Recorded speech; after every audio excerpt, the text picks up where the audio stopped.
dirty. It's sweat. Yeah, rubbish. It's like an insult. Hey, on average, Canada imports about 98% of all the clothing that we wear. Have you ever thrown out old clothing? If you threw it in the garbage, it went to one of our municipal tips. But did you do the better thing? Did you send it to a charity shop? Salvation Army, mission shops, etc. Even trashy clothes can be sold and sent abroad, and people will pay money for them, even if they then go into landfill. We really need to look at where we're dumping stuff. Did you feel good about that? I know I've done that in the past, and I felt very good about putting out bags and bags and bags of unwanted clothing. But did you throw out clothing that was in A+ condition? Or did you throw out clothing that had sweat stains, rips in it, buttons missing? What happens to those clothes? The truth is, they end up in places like Ghana. And we're going to go to Ghana, and it's not pretty.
Since the consumer boom at the end of the Second World War, starting really in the 60s and accelerating every year since, apart from a few notable exceptions for things like COVID, we have been dumping and buying more and more clothing each and every year.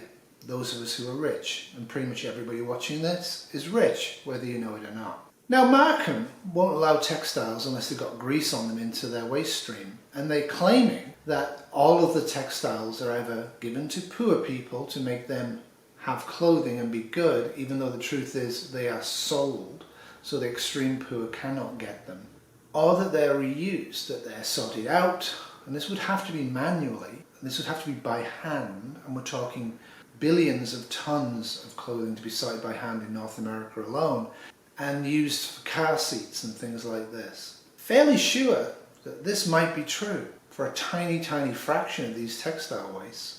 Fairly certain most of these are put in bundles and shipped to Ghana. Let's go to Ghana and figure out what's going on, On the coast of West Africa, the ships arrive day after day with an unrelenting cargo.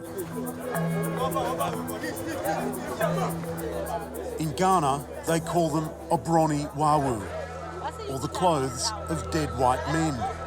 Take this beer from Australia. They're the charity shop cast-offs from the Western world. No doubt this creates jobs, no doubt this creates purpose, no doubt this creates income. But if 98 to 99 or hopefully 100% of the clothing and shoes and other unwanted items that we ship to the poorer countries of the world each day, if those items were in good condition, I don't think there'd be too much of a problem. The fact is at least 40% of them are so bad that even the world's poorest cannot use them, and they end up getting burned, thrown in the sea and dumped in land tips that are not protected for the environment. Dirty. It's sweat. Yeah, rubbish. It's like an insult. It is both an ecological disaster, a human health emergency, and an insult.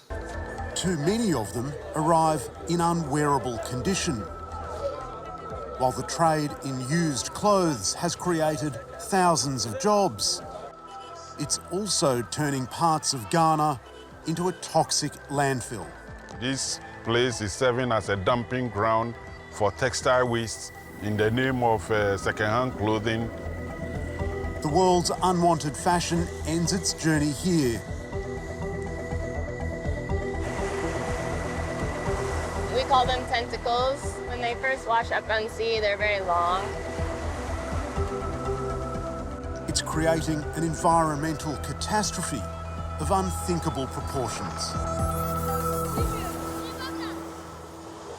So Ghana is not the biggest place that deals with our clothing waste, it's the second biggest. And they're dealing with our waste, and it's too much for them to deal with because we are dumping unwanted trash that has got no value and no purpose into those countries.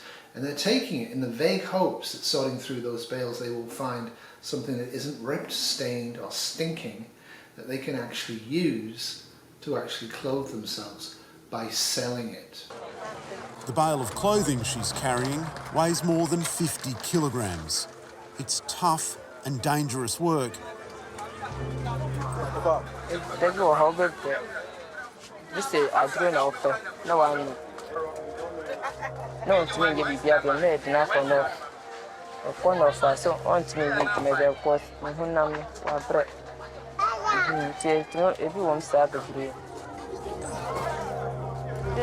This is only possible because labour is so cheap. There is no environmental protection, there are no human rights particularly that are worth anything, there is no unions, there is nothing, there is no social welfare, there's no fabric. They don't have the cash or the time for this, they can barely manufacture a system where people get access to sort of okay healthcare for things like maternity. The trade in used clothing is also risky for importers.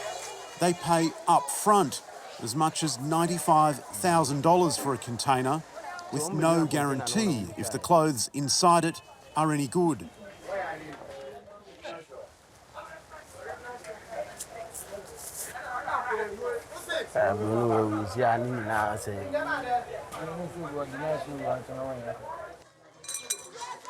Oh, madam, sister, I do quite see your man now. You need skyway. Oh, there be me personal life now, yeah, sister.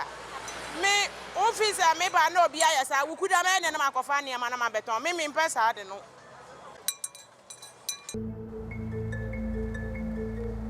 This massive, carefully engineered landfill was meant to be the solution to Accra's waste crisis. It should have provided enough capacity for 15 years. But once it started accepting clothing waste from Cantamanto Market, it was filled to overflowing within just 5.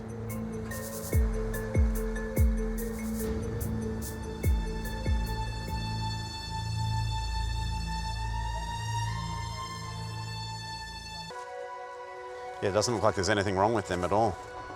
Synthetic textiles can take hundreds of years to decompose. Synthetic clothing like this is a huge issue. It's highly toxic when burned. It takes hundreds of years to decompose in landfills. This problem is going to be there for an awful long time. This mountain of waste may cast its fetid shadow over these neighbourhoods for generations to come.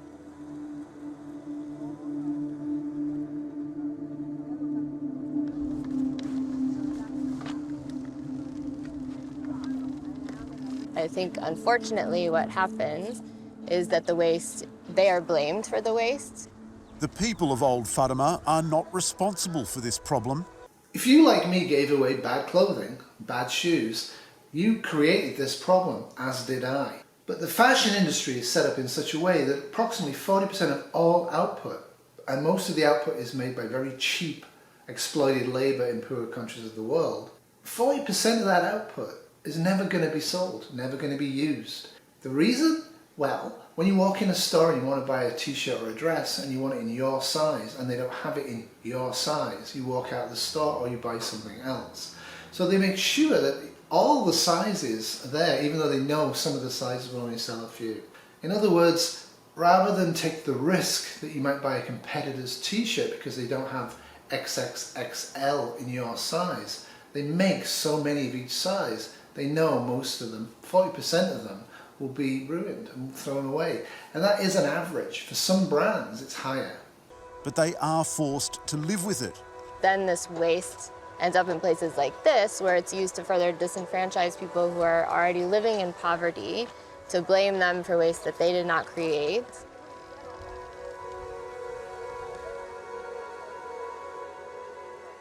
While all consumers bear some responsibility for this waste crisis, Liz Ricketts lays much of the blame at the door of the world's big fashion houses. Really, it's brands. It's brands that are overproducing. Waste is a part of the business model of fashion. A lot of brands overproduce by up to 40%. Of course, vast overproduction makes each item cheaper to produce, economies of scale, but it also definitely causes absolute poverty and problems for the people making them, because they're not making a high-end product that's desired and going to be cherished by the consumer. It's fast, it's disposable, and it's fall, season, spring fashions. Whenever you hear that now, whenever you hear fall, season, spring fashions, reject it. Clothing, it has a purpose. It is to celebrate our uniqueness as far as it can. It's also to protect us from the elements and to a certain degree protect our modesty. That's it. It's nothing else but that. If you try and use clothing for other reasons, you are exploiting people and you are damaging the planet. So when did they start burning this? At least 3 weeks ago. Much of the unwanted clothing is simply burned.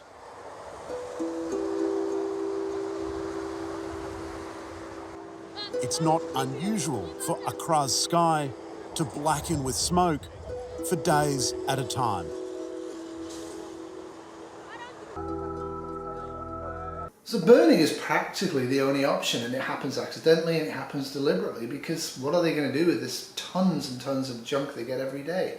And that causes atmospheric pollution. I'm not talking about climate change here. I'm talking about people who live in the immediate area, 10 miles, 20 miles away from these places, getting higher rates of cancer. Yeah, we're causing them cancer.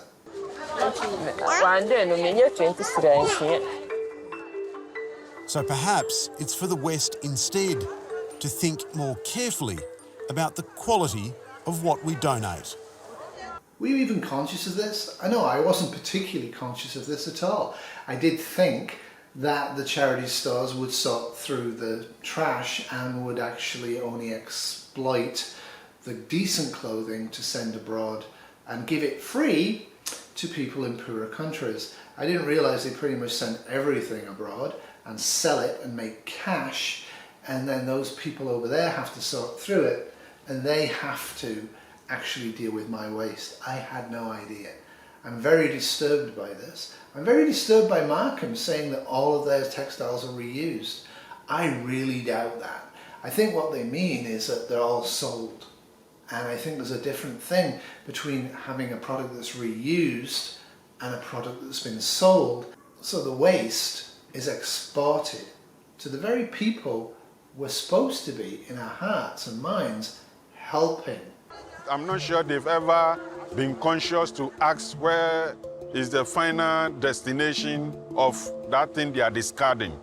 But if they come here like you've come and see the practicality for yourself, then they will know that no, we better take care of this thing within our country and not to ship the problem to other peoples.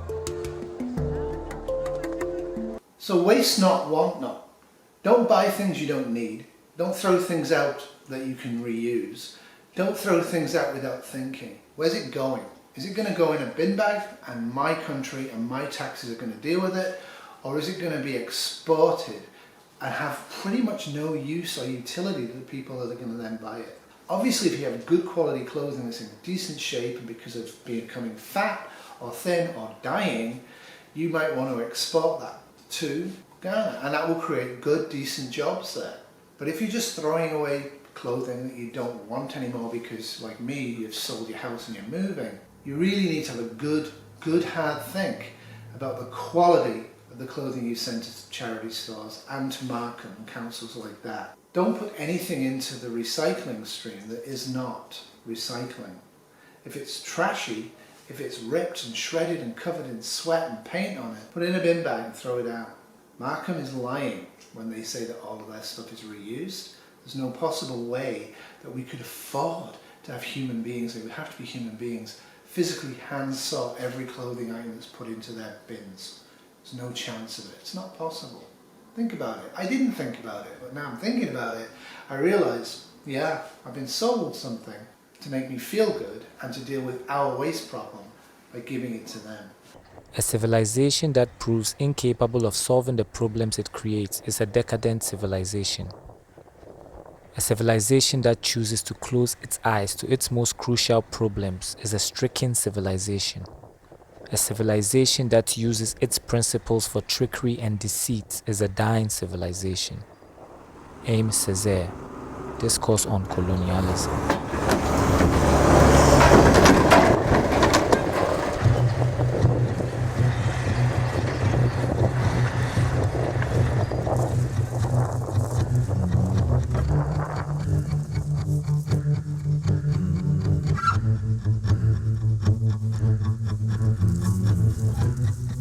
The human population grows, and with it the population of human objects. T-shirts, sneakers, speakers, vehicles, phones, batteries, diapers, food containers, packaging, bags, boxes, bottles.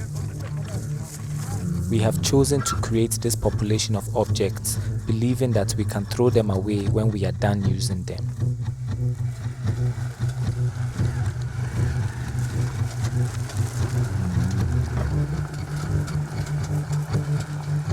We have reached the capacity of this lie. Globally, humans generate an estimated 2 billion metric tons of solid waste annually. This is expected to increase to 3.4 billion metric tons by 2050.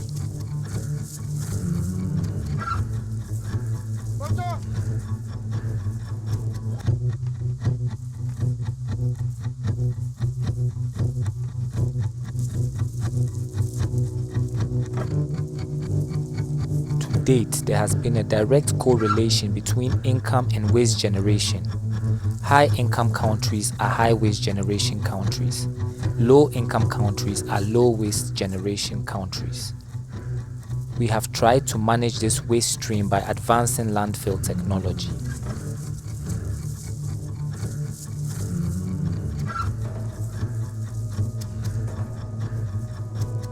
Sanitary or modern landfills are engineered to protect the surrounding environment by capturing methane and treating the leachates released by decomposition. Building such a site is expensive. For many lower and middle income nations, funding a sanitary landfill competes with funding other necessities like healthcare and education.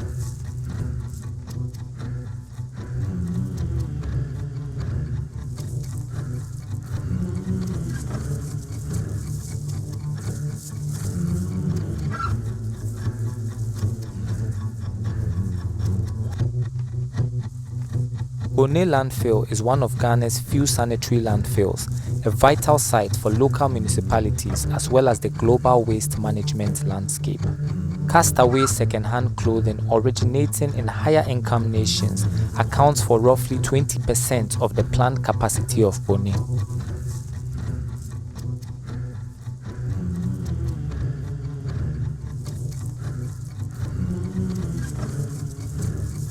In August of 2019, after years of overflowing, Bone landfill caught fire.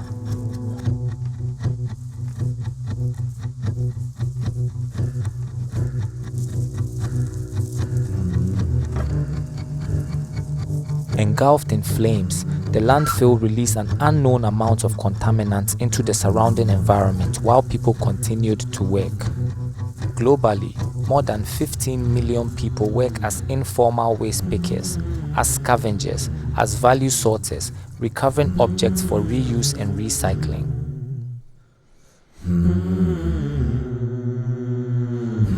What are you doing to recover?